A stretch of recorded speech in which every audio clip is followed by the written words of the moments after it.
Mon père m'oubliait à chaque Noël, jusqu'à ce que j'achète un manoir. Je m'appelle Malriaï. J'avais 34 ans, et la veille de Noël, je me tenais derrière une porte intérieure, pendant que l'homme qui m'avait élevé s'introduisait par effraction chez moi. À travers un écran de surveillance, je regardais mon père guider un serrurier sur le porche.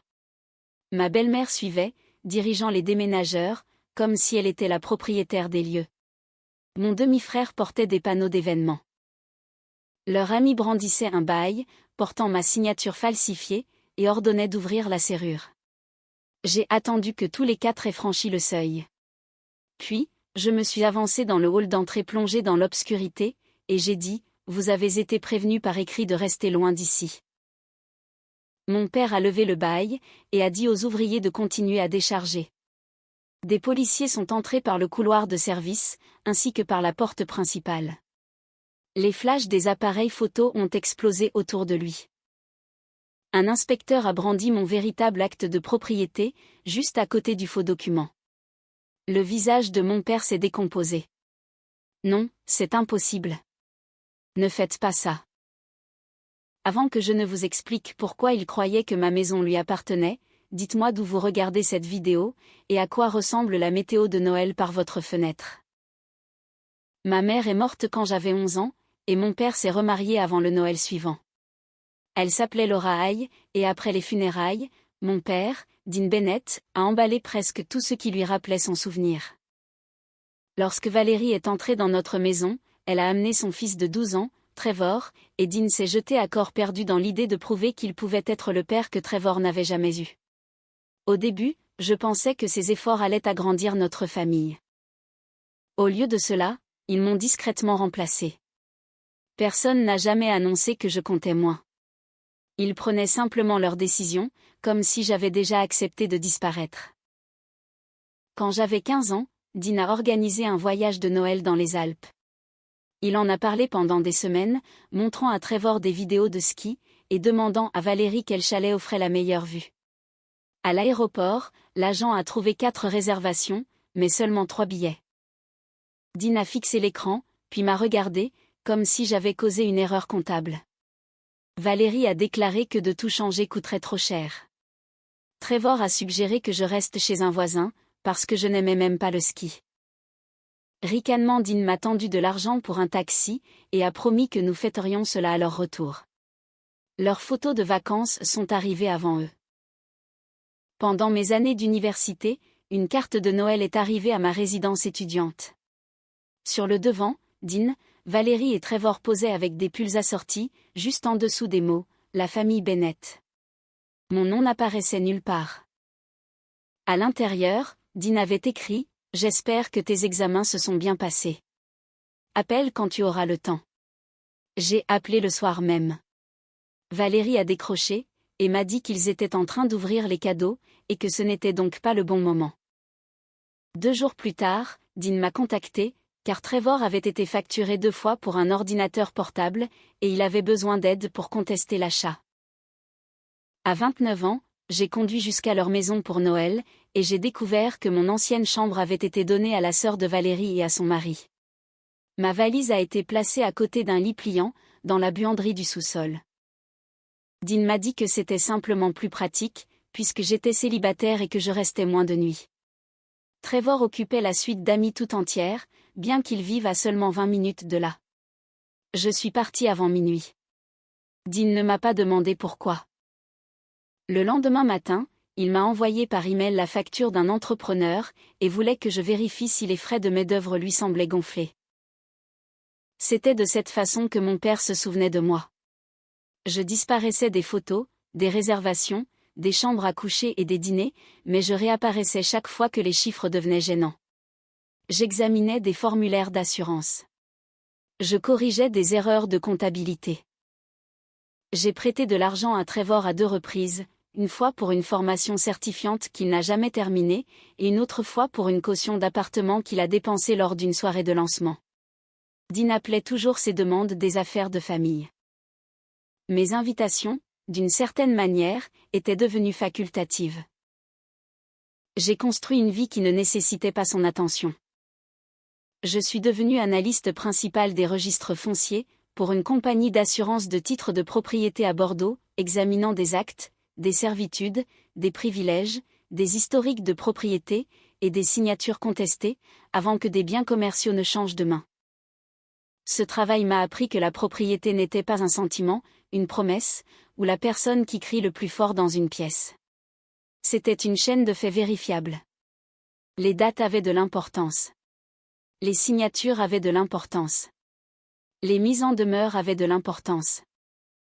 Je n'aurais jamais imaginé que ces habitudes de travail deviendraient la barrière entre mon père et la porte d'entrée de ma maison.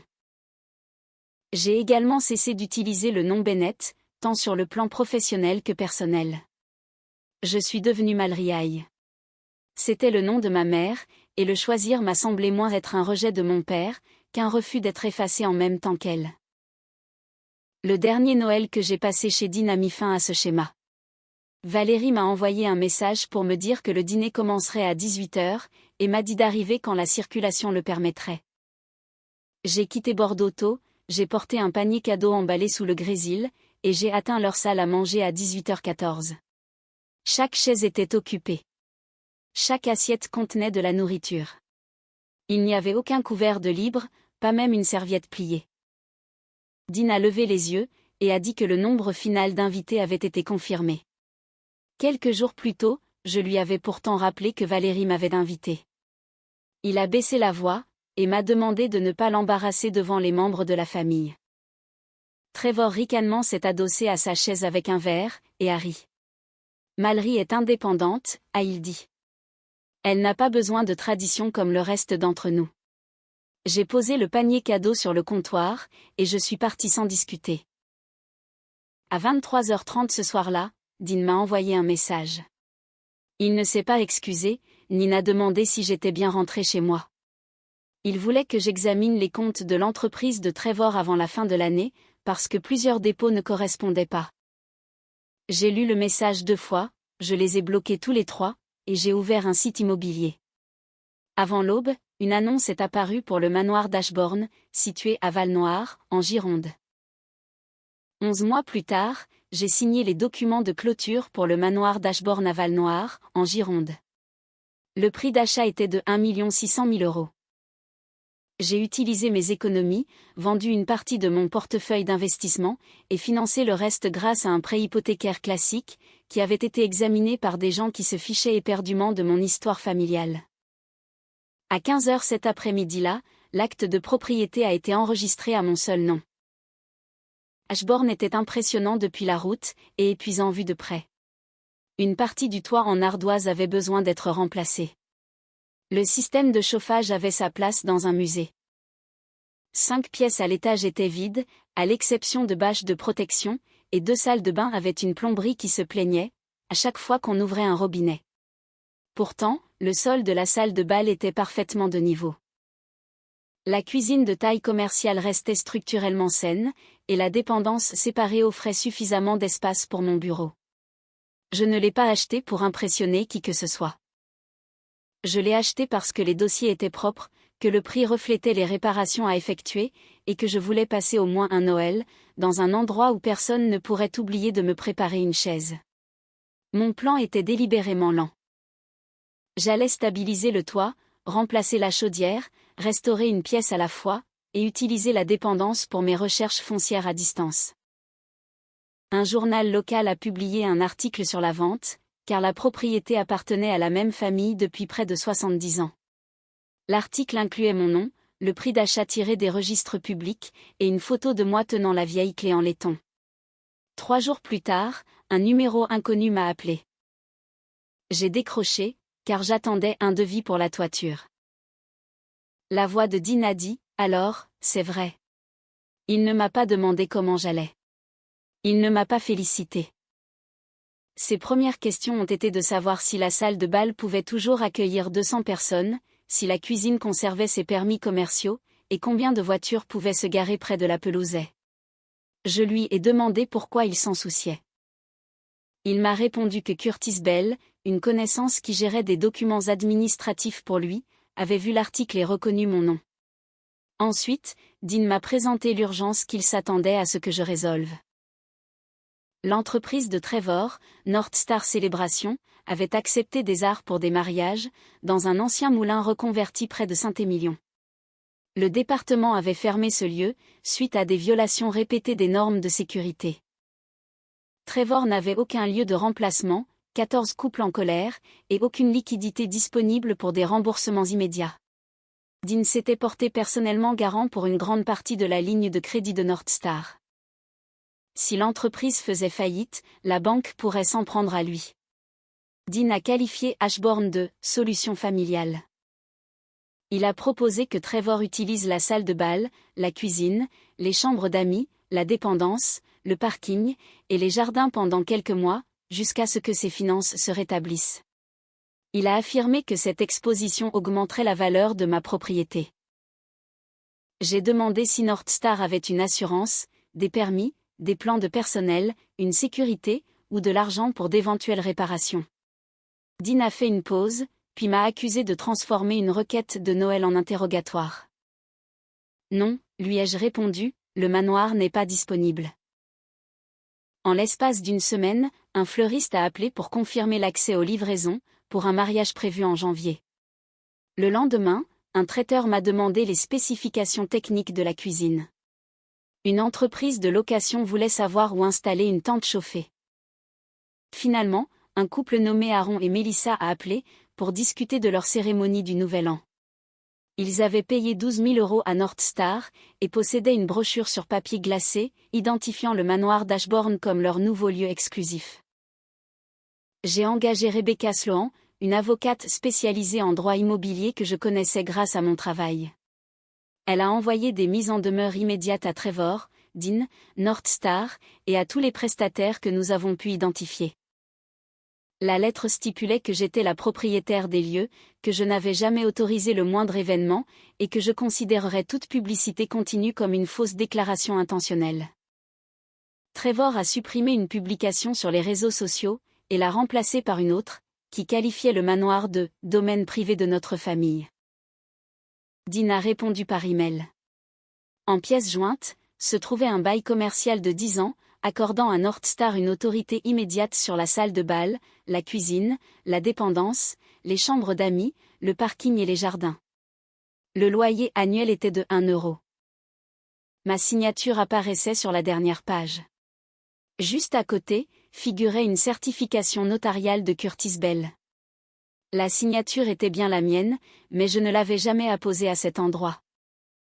Elle avait été copiée à partir d'une ancienne autorisation financière familiale, que j'avais signée des années auparavant, lorsque Dean avait refinancé un entrepôt. L'espacement, l'inclinaison, et la petite cassure dans la dernière lettre correspondaient parfaitement. Le bail portait une date du mois précédent, période à laquelle j'avais passé 3 jours à Paris, pour une conférence obligatoire sur les registres fonciers. Les reçus d'hôtel, les dossiers de vol, les scans de mon badge, et des photographies me plaçaient à des centaines de kilomètres du sceau notarié de Curtis. J'ai tout transféré à Rebecca. Elle m'a rappelé dans les minutes qui ont suivi, et m'a dit de ne pas contacter ma famille directement. Pendant que nous parlions, la caméra de mon portail a envoyé une alerte. Une camionnette de serrurier, un camion de déménagement, et 3 gros SUV sombres étaient en train de tourner sur le chemin du manoir. À 16h20 le 18 décembre, une camionnette de serrurier s'est arrêtée devant mon portail. Le camion de déménagement s'est garé derrière, bloquant la moitié de la route étroite. Dean est sorti du premier SUV avec Valérie, Trevor et Curtis Bell. Un serrurier, dont j'ai appris plus tard qu'il s'appelait Owen Price, est descendu en portant une caisse à outils. La porte arrière du camion s'est ouverte, révélant des tables pliantes, des chaises de bureau, des boîtes de décoration, des panneaux d'événements, des écrans d'ordinateur, et plusieurs valises. Rien dans leur arrivée ne ressemblait à une visite de Noël. Dean a appuyé sur l'interphone, et m'a ordonné d'ouvrir le portail. J'ai répondu par le haut-parleur, et j'ai dit à tout le monde de partir. Il a tenu le faux bail en direction de la caméra, et a affirmé que j'avais volontairement accepté de sauver l'entreprise de Trevor, puis que j'avais changé d'avis parce que Rebecca avait fait pression sur moi. Valérie s'est approchée de l'interphone, et a utilisé cette voix prudente qu'elle réservait habituellement aux étrangers. Elle a dit à Owen que je m'étais isolée dans une grande maison, que j'avais rejeté le soutien de ma famille, et que je ne prenais plus de décisions raisonnables. Elle n'a jamais utilisé d'étiquette médicale. Elle n'en avait pas besoin. Sa performance théâtrale laissait entendre que mon refus était une preuve d'instabilité mentale. Je suis sortie, mais je suis restée derrière le portail verrouillé. Je suis propriétaire de ce domaine, ai-je dit. Je n'ai signé aucun bail. Vous n'avez pas la permission d'entrer. Curtis a ouvert un dossier en cuir, et a brandi le document comme si la simple présentation pouvait créer l'authenticité. Il m'a averti qu'interférer avec un locataire commercial pouvait m'exposer à des dommages et intérêts. Trevor se tenait à côté de lui, filmant la scène avec son téléphone. Il a annoncé que le personnel de North Star allait arriver, et que des clients dépendaient de cette ouverture. Dean a ajouté que je pourrais discuter de mes objections, une fois qu'ils auraient installé leur équipement à l'intérieur. J'ai appelé la police. Un agent de patrouille départementale est arrivé 12 minutes plus tard. Il a examiné mon acte de propriété enregistré sur une tablette, puis a inspecté le prétendu bail. Dean parlait en même temps que moi, insistant sur le fait que la propriété n'était pas contestée, puisque j'avais soi-disant accordé la jouissance des lieux à North Star. Curtis mettait l'accent sur sa certification notariale. Rebecca s'est jointe à nous par haut-parleur, et a expliqué que la signature était contestée. Le bail n'avait pas été autorisé, et des avis officiels étaient déjà en cours de préparation. L'officier n'a pas prétendu qu'il pouvait authentifier une signature sur le bord de la route. Il a déclaré que le conflit de documents nécessiterait peut-être un examen au civil, mais il a également dit très clairement à Dean que personne n'avait la permission d'endommager le portail ou de forcer l'accès, tant que la propriétaire refusait directement son consentement. Il l'a prévenu qu'un papier contesté n'autorisait pas à se faire justice soi-même dans l'immédiat. Puis, il s'est tourné vers Owen, et lui a demandé s'il avait l'intention de percer la serrure, après m'avoir entendu refuser l'entrée. Owen a refermé sa mallette. Non, a-t-il dit, pas dans ces conditions. Curtis a pris Dean à part. Leur conversation était trop silencieuse pour le microphone du portail, mais le visage de Dean s'est durci en l'écoutant. Finalement, il m'a pointé du doigt, et m'a dit que je détruisais l'avenir de Trevor pour un simple détail technique. Je lui ai répondu qu'une signature falsifiée n'était pas un détail technique. Trevor a arrêté de filmer. Ils sont partis après 20 minutes. Pendant que les véhicules faisaient demi-tour, ma caméra extérieure a surpris Trevor marchant près des compteurs d'électricité, à côté du mur de pierre. Il a disparu derrière le camion pendant moins d'1 minute. Je ne pouvais pas voir ses mains, ni prouver ce qu'il avait fait. À 19h13 ce soir-là, l'électricité a été coupée. La chaudière s'est éteinte. La caméra du portail est devenue noire. Mon téléphone a basculé sur la batterie, alors que la température à l'intérieur commençait à chuter. Le technicien d'urgence de la compagnie d'électricité a découvert quelque chose de bien plus étrange qu'une panne ordinaire. Quelqu'un avait soumis une demande pour transférer le service de mon nom vers North Star Célébration, affirmant que l'entreprise avait pris possession des lieux en vertu d'un bail. Un électricien est arrivé avec l'équipe de la compagnie. Il a constaté des dommages délibérés sur l'équipement extérieur, mais l'angle de la caméra ne permettait pas d'identifier le coupable. Il a rétabli le courant de manière temporaire, et a tout documenté pour la police. J'ai signalé la demande de transfert de service comme étant frauduleuse. Pendant que je gérais la panne de courant, Valérie a publié un long message sur les réseaux sociaux. Elle affirmait que j'avais invité l'entreprise de Trevor à utiliser le manoir, que j'avais accepté son aide pour le préparer, et qu'ensuite, j'avais humilié ma famille dans un froid glacial. Elle a décrit Dean comme un père au cœur brisé, essayant de sauver Noël. Des proches dont je n'avais pas entendu parler depuis des années m'ont appelé pour me traiter d'égoïste. Des clients locaux m'ont accusé de gâcher des mariages. Un message disait même que j'avais volé un lieu de réception, à des couples qui avaient déjà payé. J'ai sauvegardé chaque publication et chaque commentaire. Rebecca m'a conseillé de ne pas répondre publiquement.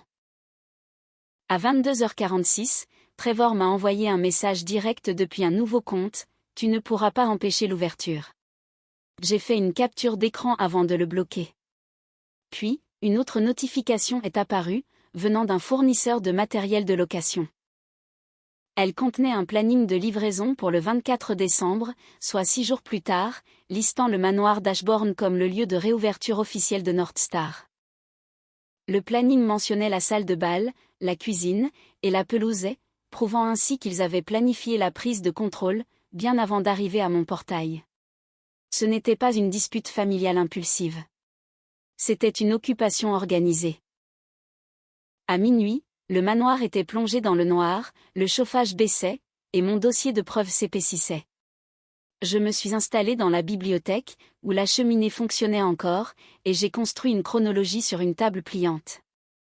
Chaque document a reçu une date, une source, et une courte description.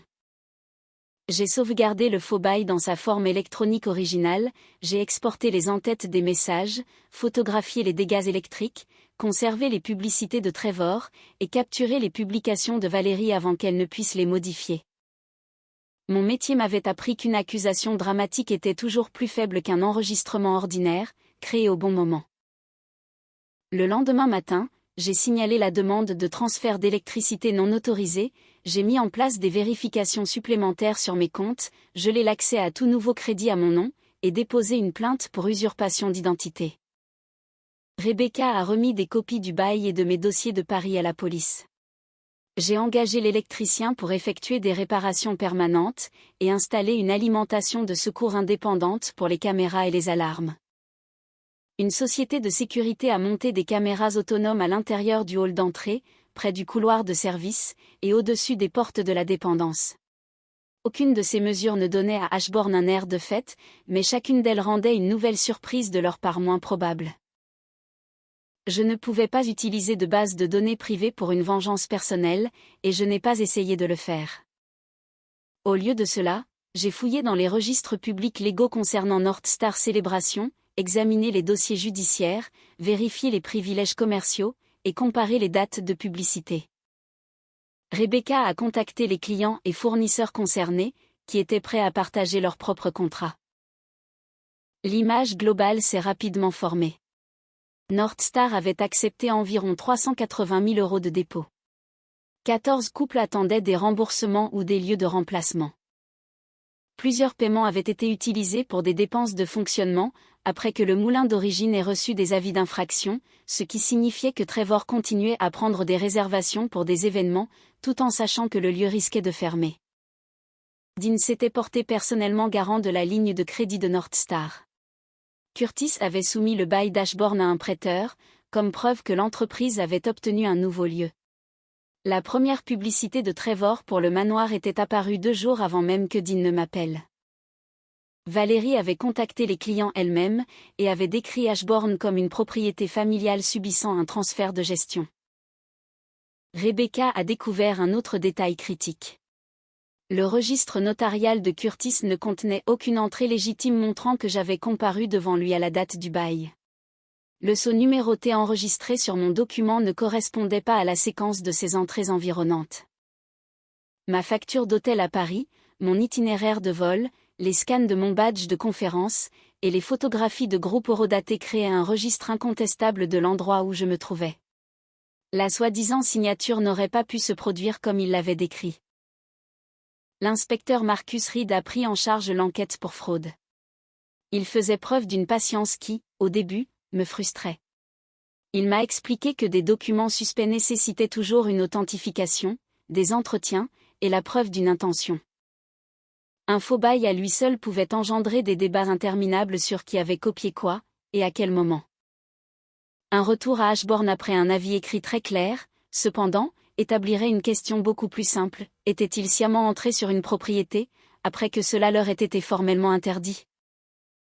Rebecca a préparé des avis d'interdiction de pénétrer sur la propriété, nommant Dean Bennett, Valérie Bennett, Trevor Bennett, Curtis Bell, et Northstar Célébration.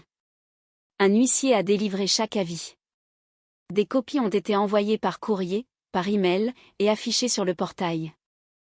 Il n'avait aucune permission d'entrer sur le domaine, de diriger des travailleurs sur la propriété, d'utiliser l'adresse du manoir, ou de déclarer que Northstar en contrôlait la moindre partie. Cet après-midi-là, Tessa Whittaker, une journaliste d'investigation locale, m'a contacté. Elle avait vu les accusations de Valérie, et voulait ma version des faits. J'ai décliné. Je n'avais aucune raison de faire confiance à quelqu'un dont le métier dépendait d'une histoire publique. Tessa ne m'a pas mis la pression. Au lieu de cela, elle a vérifié la fermeture du lieu d'origine, a contacté les couples non remboursés, a trouvé les fausses publicités de North Star, et a confirmé qu'un rapport de police existait. 2 jours plus tard, elle a envoyé à Rebecca une liste de faits, et a demandé si nous souhaitions corriger quoi que ce soit avant publication. Sa liste était parfaitement exacte. La pièce finale est arrivée. Un fournisseur de location m'a envoyé par email un planning d'installation pour la veille de Noël, initialement destiné à Trevor. Il listait des camions, des ouvriers, des tables, des panneaux, de l'équipement de bureau temporaire, et prévoyait une arrivée à 9h45 du matin. Trevor avait dit au fournisseur qu'Ashbourne ouvrirait officiellement ce soir-là. Il n'avait rien annulé après les mises en demeure. Au contraire, il avait élargi son plan. Marcus ne m'a pas suggéré de les affronter seul. Au lieu de cela, il s'est coordonné avec Rebecca et le bureau du procureur départemental. Nous avons organisé une réunion de préservation des preuves à l'intérieur d'Ashbourne, pour la veille de Noël. Tessa a accepté d'y assister, aux côtés d'Aaron et Melissa, ainsi que d'un autre couple qui avait perdu son acompte. Un représentant de l'assurance des titres de propriété est venu pour documenter le véritable acte de vente et la chaîne de propriété. Des policiers attendaient à proximité, et plusieurs d'entre eux étaient positionnés à l'intérieur de la dépendance et de l'aile de service. Nous avons gardé les pièces de devant plongées dans le noir. Les portes de la salle de bal sont restées fermées. Les caméras intérieures enregistraient en continu, tandis qu'un moniteur dans la bibliothèque montrait le portail, le porche et le hall d'entrée. À 9h30, chacun a pris la place qui lui était assignée. Je me tenais derrière la porte intérieure, ne tenant aucune arme, et ne préparant aucun discours. Ma seule tâche était de les laisser faire leur propre choix, face à la caméra. À 9h47, la caméra extérieure a capté les premiers phares. Le SUV de Dean a atteint le portail, suivi de la voiture de Valérie, du camion de déménagement, et de la camionnette du serrurier Owen. Trevor est sorti le premier, et a pointé son téléphone vers le manoir. Son direct sur les réseaux sociaux s'est ouvert avec un sourire, et ces mots, « North Star est enfin à la maison ». Les ouvriers sont descendus du camion, pendant que Curtis sortait le faux bail de son dossier. L'avis d'interdiction d'accès était fixé sur le portail à hauteur des yeux. Dean l'a arraché, l'a plié, et l'a poussé dans la poche de son manteau. Owen a demandé si le litige avait été résolu. Curtis a brandi le bail, et a déclaré que Mallory avait abandonné la propriété après avoir accordé la possession à North Star. Dean a ajouté qu'une avocate avait essayé d'effrayer tout le monde avec des avis sans valeur légale. Owen a hésité. La serrure extérieure avait été endommagée, et remplacée par un mécanisme temporaire. Curtis a répété que North Star était le locataire légitime. Owen a ouvert le point d'accès endommagé, mais il a refusé de s'approcher du manoir. Il est resté près du portail, ses outils bien rangés. Dean, Valérie, Trevor et Curtis ont traversé le terrain. Trevor continuait de diffuser en direct. Il disait à ses spectateurs que la famille avait récupéré son domaine, après un malentendu malheureux. Valérie faisait de grands signes aux ouvriers pour qu'ils avancent, et décrivait l'endroit où se tiendraient les décorations de fête. Dean a atteint le porche, et a ordonné à un ouvrier d'ouvrir la porte principale. En quelques minutes, la serrure a cédé face à des gens à qui on avait formellement dit de rester dehors. Dean est entré en premier. Trevor a suivi avec des panneaux d'événements, et a annoncé qu'il contrôlait enfin la propriété. Valérie s'est tournée vers les déménageurs, leur disant de décharger les tables et le matériel de bureau. Curtis a franchi le seuil en dernier, en gardant le faux bail bien visible. J'ai attendu que tous les 4 se tiennent à l'intérieur. Ensuite, j'ai ouvert la porte intérieure, et je me suis avancé dans le hall d'entrée. Vous avez reçu une notification écrite, ai-je dit. Quittez ma propriété immédiatement. Dean a levé le bail. North Star possède cette propriété. Tu peux contester l'accord devant un tribunal, mais tu ne peux pas interférer avec le locataire. Trevor a tourné son téléphone vers moi. Sa diffusion en direct continuait. Valérie a dit aux ouvriers que j'étais en train de faire une nouvelle crise. Curtis a ajouté que les mises en demeure de mon avocate n'annulaient pas un bail commercial signé. J'ai regardé Dean. Refuses-tu de partir après avoir reçu un avis écrit? Oui, a-t-il dit. Nous n'allons pas quitter notre propre lieu de réception. La porte du couloir de service s'est ouverte. L'inspecteur Marcus Reed est entré, accompagné de 2 officiers en uniforme. D'autres agents sont arrivés par la porte principale et les portes latérales. Marcus a identifié Dean, Valérie, Trevor et Curtis par leur nom, et a ordonné à tout le monde de ne plus bouger. Les déménageurs ont reculé vers le porche. Le sourire de Trevor s'est effacé, mais son téléphone continuait de diffuser. Les portes de la salle de bal se sont ouvertes. Tessa Whittaker est sortie avec sa caméra, suivie par Aaron et Melissa, le deuxième couple touché, Rebecca, et le représentant de la préservation des titres. Les flashs des appareils photo ont inondé le hall. Melissa tenait son contrat avec North Star. Aaron filmait la scène.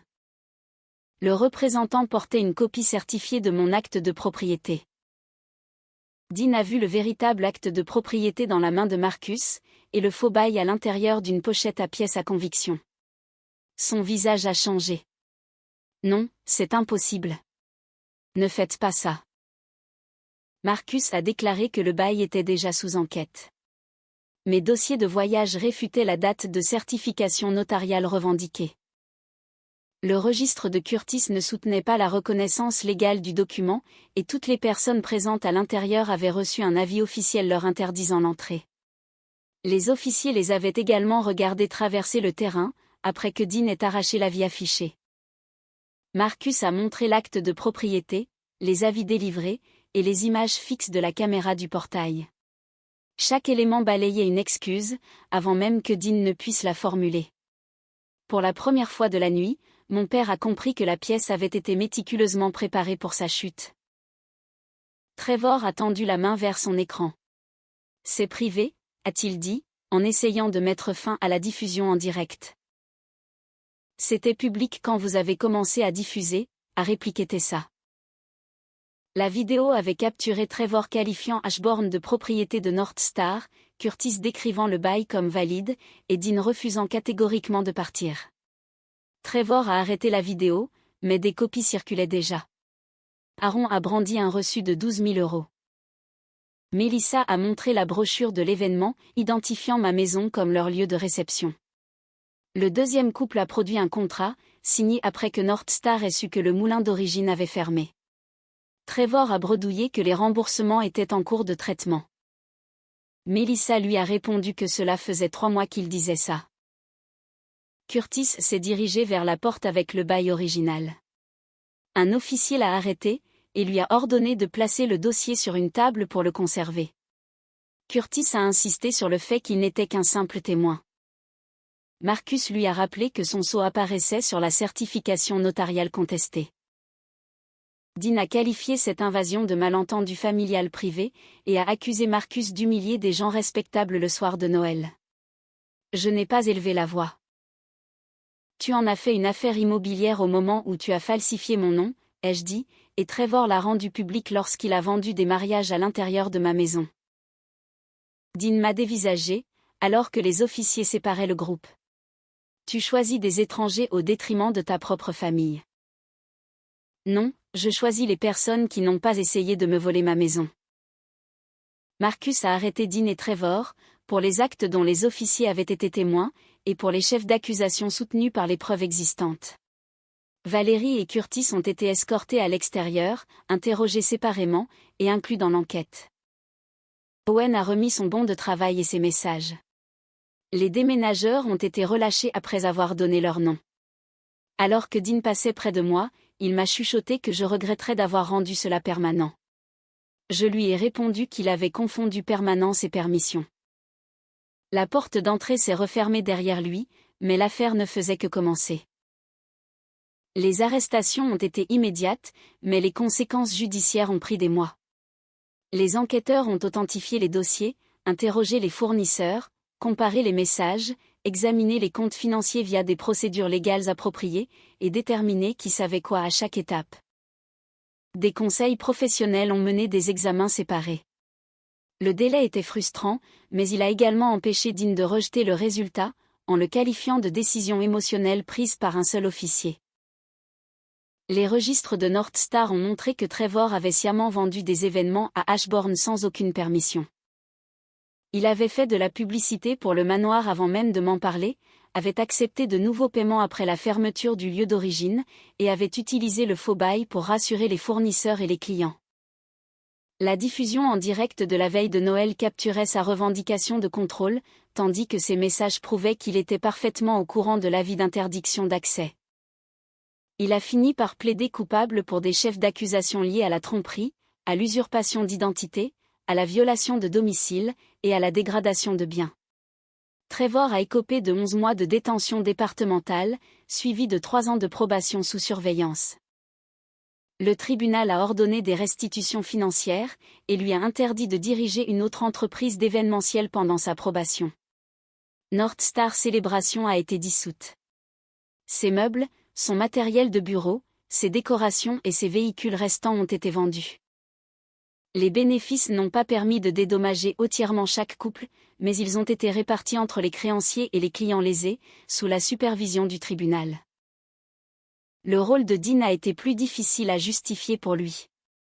Des emails ont montré qu'il avait dirigé la prise de contrôle de la propriété, fait pression sur Owen, discuté du faux bail avant de me l'envoyer, et qu'il comprenait parfaitement que je ne l'avais jamais signé. Il n'avait aucun casier judiciaire antérieur, ce qui lui a permis d'éviter une longue peine de prison. Il a reçu 6 mois d'assignation à résidence, 3 ans de probation, des travaux d'intérêt général, une obligation de restitution pour les réparations, et une ordonnance lui interdisant tout contact avec moi. Les frais de justice et les restitutions l'ont forcé à vendre l'un des entrepôts de son entreprise de stockage. Plusieurs clients commerciaux ont mis fin à leur contrat, une fois le dossier judiciaire rendu public. Valérie n'a pas été traitée comme une observatrice innocente. Ses messages ont prouvé qu'elle avait contacté les couples, décrit Ashbourne comme une propriété familiale, et aidé à coordonner l'arrivée de la veille de Noël. Ces accusations publiques ont également continué, même après qu'elle ait appris que le bail était contesté. Les preuves pénales contre elle étaient moins directes que celles contre Dean et Trevor, mais le dossier civil ne l'était pas. Elle a accepté de supprimer ses publications, de publier un démenti écrit, de payer une partie de mes frais de justice, et d'accepter une ordonnance de non-contact permanente. Il n'y a eu aucune conversation privée par la suite, et aucune scène théâtrale où elle aurait pu m'expliquer qu'elle ne faisait que protéger son fils. Curtis a dû faire face à la conséquence qu'il redoutait le plus. L'autorité disciplinaire de l'État a suspendu sa licence de droit, pendant que la certification notariale était sous enquête. Son registre, la séquence de ses sceaux, ses échanges de mets, et mon alibi à Paris ont établi sans l'ombre d'un doute que je n'avais jamais comparu devant lui. Il a plus tard admis que la reconnaissance légale était fausse. Il a perdu sa licence, a été condamné à une mise à l'épreuve ainsi qu'à des pénalités financières, et a dû faire face à des plaintes en responsabilité professionnelle, de la part des personnes qui s'étaient fiées à ce document. Le bail qu'il agitait autrefois à mon portail est devenu la preuve la plus claire de sa propre inconduite. Owen a coopéré dès le début de l'enquête formelle. Il a fourni les bons de travail, les messages, les relevés de paiement, et les documents que Dean lui avait montrés. Parce qu'il avait refusé la première entrée par effraction, qu'il était resté près du portail lors de la seconde, et qu'il avait aidé à établir ce qu'on lui avait dit, les procureurs ne l'ont pas traité comme un conspirateur principal. Rebecca a obtenu une ordonnance civile permanente, interdisant à Dean, Valérie, et Trevor de me contacter ou de pénétrer sur toute propriété m'appartenant. Dean a envoyé des lettres demandant une rencontre privée. J'ai renvoyé chaque enveloppe par l'intermédiaire de Rebecca, sans même les ouvrir. Je ne l'ai pas rejoint dans un hôpital, je n'ai pas répondu à un ultime appel téléphonique, je n'ai pas assisté à un dîner de famille, et je n'ai offert aucun pardon conditionnel. J'ai réparé Ashbourne tout au long de l'été. Le toit a été stabilisé, la chaudière remplacée, le sol de la salle de bal restauré, et l'entrée endommagée a été sécurisée. 8 mois après Noël, j'ai vendu le manoir à une fondation régionale de préservation historique. Dean ne m'a pas chassé de chez moi. J'ai vendu parce qu'Ashbourne avait rempli son rôle. Ce lieu avait donné à mon refus une frontière physique, un acte de propriété enregistré, une porte verrouillée, et des témoins capables d'entendre le mot « non » sans le transformer en une négociation. Avec une partie des bénéfices, j'ai ouvert un petit cabinet de conseil en registre foncier près de Bordeaux. J'aidais des avocats, des groupes de préservation, et des acheteurs ordinaires à retracer les problèmes de propriété, bien avant que ces problèmes ne se transforment en procès. J'ai acheté une maison en briques très pratique, avec une cuisine lumineuse, un bureau modeste, et exactement le nombre de pièces que j'avais envie d'entretenir. Le Noël suivant, une enveloppe recommandée est arrivée de la part de Dean. Je l'ai remise non ouverte à Rebecca, et j'ai demandé qu'elle lui soit retournée. Ensuite, j'ai mis mon téléphone en mode silencieux, et j'ai rejoint 2 amis proches pour le dîner. Nous avons mangé de la soupe, échangé des cadeaux peu coûteux, débattu joyeusement autour d'un jeu de société, et fait la vaisselle tous ensemble. Personne n'a joué la comédie du bonheur pour une caméra. Personne n'a parlé de la famille Bennett. Une chaise vide n'était rien d'autre qu'une chaise vide, et non un message sur qui méritait de faire partie de la famille. Les gens décrivent parfois ma fin d'histoire comme une vengeance, parce que la police est intervenue sous les flashs des appareils photo, et que mon père a perdu l'autorité qu'il présumait posséder. Ce n'est pas ainsi que je le perçois. La richesse ne m'a pas sauvé. Le manoir ne m'a pas sauvé. Ce sont la documentation, les témoins, les limites fixées, et un travail juridique patient qui m'ont sauvé. J'ai arrêté d'accepter des conversations privées, où le membre de la famille qui crie le plus fort peut réécrire les faits. J'ai protégé mon identité, j'ai préservé les preuves, et j'ai laissé les conséquences suivre leur cours, bien après la fin du moment dramatique. Les liens du sang ne valent pas une permission permanente. Un parent n'acquiert pas la propriété du travail, de l'argent, de la maison, ou du silence d'un enfant adulte, simplement en qualifiant l'exploitation d'urgence familiale. Le pardon peut aider certaines personnes, mais ce n'est pas une dette due à quiconque refuse d'assumer ses responsabilités. Je ne leur ai pas pardonné. Je n'ai pas appelé, et je ne suis pas retourné en arrière. Vendre le manoir n'était pas une capitulation. La maison avait déjà fait son travail. Elle m'avait offert ce lieu unique, où mon père a enfin dû entendre le mot « non ». Nous apprécions vraiment que vous ayez passé de votre temps avec cette histoire. Tous les personnages, événements, et situations dans cette vidéo sont fictifs, et créés uniquement à des fins narratives, de divertissement, et éducatives. Nous espérons que ce message vous rappelle que lorsque quelqu'un trahit votre confiance, le plus important n'est pas de savoir s'il le regrette, mais si vous comprenez enfin ce que vous méritez. La paix commence au moment où vous arrêtez de donner sans cesse des nouvelles chances, à des gens qui ne changent que lorsque les conséquences finissent par les rattraper.